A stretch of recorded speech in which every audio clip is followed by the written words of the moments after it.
What's going on, everyone? Welcome to Movie Emporium's TV review of the Apple TV Plus original series, Murderbot Season 1. This will follow Episode 6, which is called Command Feed, and is directed by Aurora Guerrero.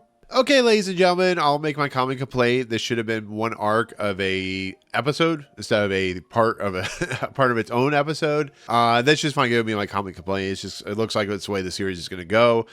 This looks like I guess this is the first book, so I guess whatever. But with that said, I really love this episode. I think this is the best episode of the season so far. I thought it was very funny. I thought it was very shocking. I think it's very much in line with what this series is doing, and I think it's an episode that really kind of puts into gear what Murderbot is heading towards when its prerogatives and what it's kind of how it's like gotten rid of all its kind of ideologies when it comes to its corporatization and stuff like that. It's a really interesting episode, to be fairly honest, and it also deals with something that I've dealt with for a while now, which has had to deal with like a massive panic attack, which I've had, and which Mensah has in this episode. I very much remember having. A lot of you guys out there will probably have had that too. I really like this episode because not only did I know that the anatomical Labibi was going the way she was going, but I just think it's an episode that really hinges on the fact that Murderbot is turning into something of its own nature. It's no longer under the programming of the company that is being designed from. It is now kind of following its own prerogatives, its own like mission, and it really follows this aspect of like what happens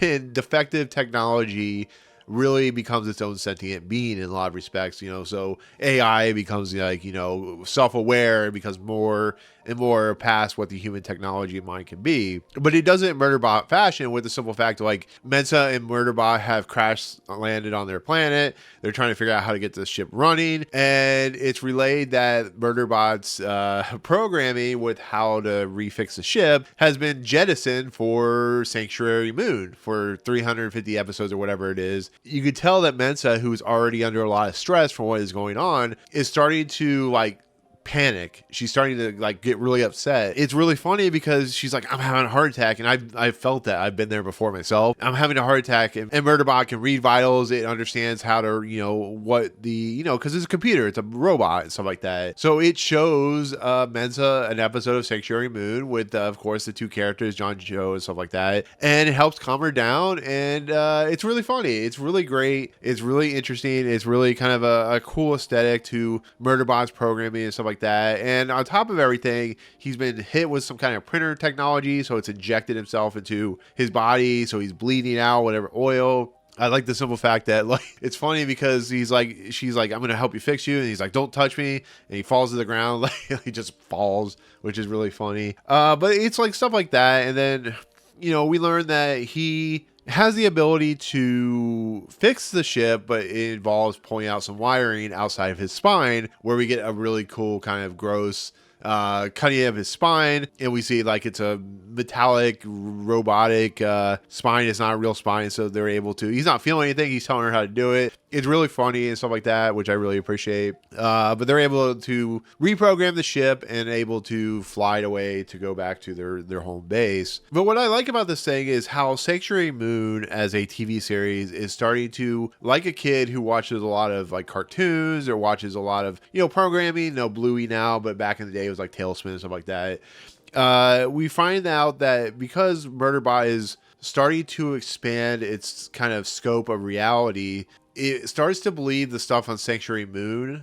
It starts to believe that that's how people act, and that's very much a kid aspect of like the world, where the stuff we see on TV, whether it be Bluey or something like that, really shapes us as a kid. So we start believing those kind of aspects, and we start questioning those aspects. But it'll play out later on when we go back to the home base, where we have a whole entire crew. We have, of course, Le Bebe kind of trying to get information out of like Guerrero and stuff like that. We know there's something wrong because he's starting to question Labebe's like prerogative and her motive. She isn't really getting information correct. He can see that. He's asking her questions about her ship and stuff like that, where she was at, why stuff doesn't make any sense. she's talking about, oh, I want a kid, but you have to pay for it. Nothing really is cohesive in the story, so you know there's something there. But I appreciate that. I think Anna Konkle is a very underrated actress, to be fairly honest. Once again, I thought she was great on the After Party, but there is a level of like goofiness to her character that becomes very sinister as she pulls out the gun and holds everyone hostage. And I really like that. I really like the idea of like she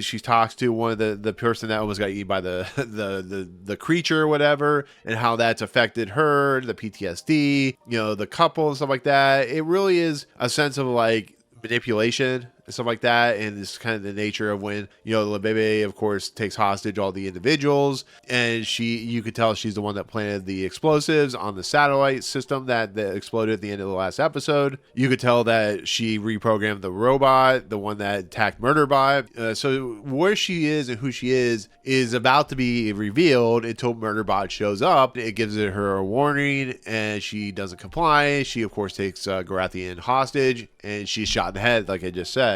And I thought that was great. I thought that was funny. It's very kind of shocking, and it's like, oh my god, what just happened? And you know, it's the end of Anna Konkle's character, but I thought it was great. But the really funny part is, Murderbot has watched so much Sanctuary Moon that it just assumes that this is how they're going to react, with like applause and excitement, and the fact that, you know, it saved them, but really like it causes a PTSD situation. It causes issues with like, they're going to be freaked out, they're going to be messed up. You know, we see Garathian just like covered in blood, and he doesn't know how to handle it because once again he was shot in the leg. Now he has blood of a woman all over him, and you know, the other people, the one girl just starts laughing, and I thought it was very funny because she's like, what just happened? And Murderbot just assumed that they're just going to be happy for him and that what he did. No, it doesn't work like that. That's not how humanity works. But at the end of the episode, it's super happy that it did it, because I think there is a level of like